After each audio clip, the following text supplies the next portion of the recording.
Salut toi! Si tu ne me connais pas encore, je suis Mary, une jeune pousse qui souhaite te partager toutes les réflexions accumulées grâce au développement spirituel. Ici, tu trouveras des conseils et astuces qui te permettront peut-être de révéler la divinité intérieure qui sommeille en toi. Je ne te fais pas attendre plus longtemps et te laisse avec la vidéo du jour. Et j'ai levé la tête. Oui, cette phrase que je viens de te lâcher comme ça ne veut absolument rien dire. Mais écoute la suite, tu verras où je veux en venir. Il y a des jours où t'as pas envie, t'es pas bien, et même si tu fais des efforts, ça passera pas. Se lever le matin, toujours avec les mêmes émotions et le même comportement, c'est compliqué, très compliqué. Tu auras beau mettre une routine dans ta vie, il y aura toujours quelque chose que tu n'avais pas prévu qui se présentera à toi, et qui changera même un tout petit peu ton quotidien. Une voiture en panne sur ton chemin, plus de dentifrice, le boulanger en vacances. C'est pareil avec les émotions. Si, je t'assure. Il y a des journées bien et des journées moins bien. Ça, on est d'accord. Tu t'en doutes, je te parle des journées qui ne passent pas. Dans ces cas-là, se présente à toi deux choix. Accepter que tu n'ailles pas bien aujourd'hui, après tout c'est humain, et te laisser tranquille, te laisser ruminer, en sachant que demain ira mieux, même si parfois c'est juste l'heure d'après. Ou laisser tes émotions en toi, les enfermer, ne pas les laisser s'exprimer quitte à un jour exploser et hurler sur tout le monde. Dit comme ça, le choix est vite fait, non ? Le problème, c'est pas tant de faire le choix, mais surtout de le réaliser. Parce que tu auras beau faire ton choix à chaque fois qu'on en parle, si dès que cette situation arrive, inconsciemment tu mets en action le choix d'eux, ça ne changera rien. Dès que possible, quand tu te souviendras de mes paroles, peu importe le moment de la journée et ce que tu fais, j'aimerais que tu te demandes une simple chose. Est-ce que je vais bien ? Lorsque tu te l'auras posé, à voix haute de préférence, fais attention aux signes que ton corps t'envoie, et même les émotions qui te traversent. Tu sens les larmes monter ? Tu as envie de crier ? Ton corps est lourd ? Fais bien attention à tout ton corps et tes émotions. En fonction de tes ressentis, tu pourras répondre à cette question. Et interdit de répondre dans la seconde ou dans la minute. Tu as appris pendant trop longtemps à dire que ça va quand on te le demandait, sans regarder véritablement. Il est temps que ça change. Pour la suite des événements, je vais te demander de vivre l'instant présent, avec tes émotions, ton état, et ce, sans culpabiliser. C'est la partie la plus dure. La tristesse, la fatigue, la colère, la haine. Tu le sens cet état que tu as ignoré pendant trop longtemps ? Laisse-les te traverser de la tête aux pieds, s'étendre dans l'ensemble de ton corps, et répète après moi. Je suis en colère, je suis jaloux, je suis fatigué.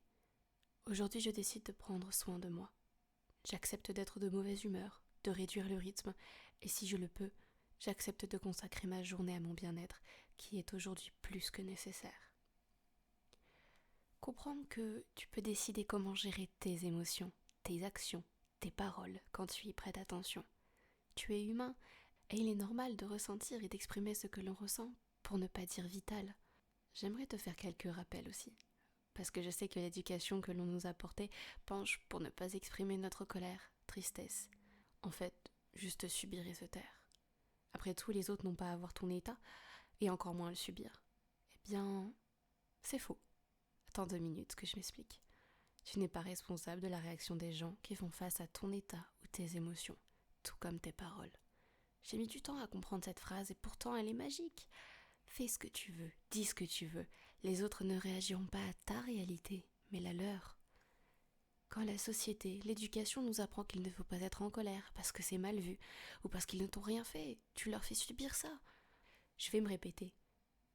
Mais tu n'es pas responsable des réactions et des paroles des gens autour de toi sur tes émotions.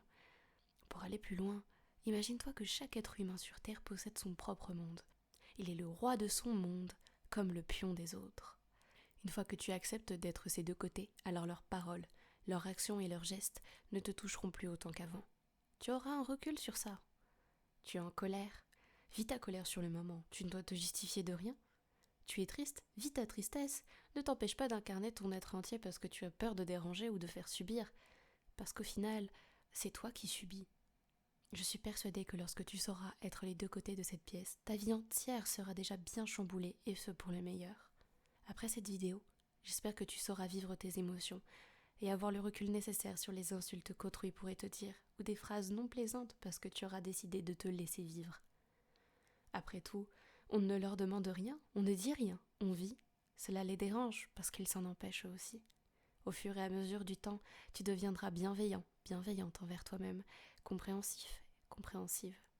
Et si tu es bienveillant envers toi, tu le seras aussi envers les autres. Le monde que tu vois est un miroir qui reflète la personne que tu es et les problèmes que tu pourrais avoir. Depuis que je suis arrivée dans le développement spirituel, il y a beaucoup de choses que j'ai entendues. Et beaucoup de personnes disent que le développement spirituel, c'est être H24 positif. Non, non, ce n'est même pas du tout le cas. La vie est faite de haut et de bas, ça je ne te l'apprends pas. Le développement spirituel te permet plus de ne pas culpabiliser, de ne pas t'insulter, de triturer les méninges lorsque tu ne vas pas bien. Tu n'es pas bien, point. Pas de plus, pas de moins. Juste l'état actuel dans lequel tu es, l'accepter et faire en conséquence. C'est ça, pour moi, le développement spirituel. Bien sûr, il représente aussi beaucoup d'autres choses, mais nous en reparlerons plus tard, ok ? Bien, je dois te laisser. N'oublie pas de t'abonner et d'activer la cloche si tu ne veux pas manquer mes prochaines vidéos. Ah, et n'hésite pas à venir me parler sur Insta. Et la prochaine fois que tu ne vas pas bien, je compte sur toi pour t'écouter. À la prochaine!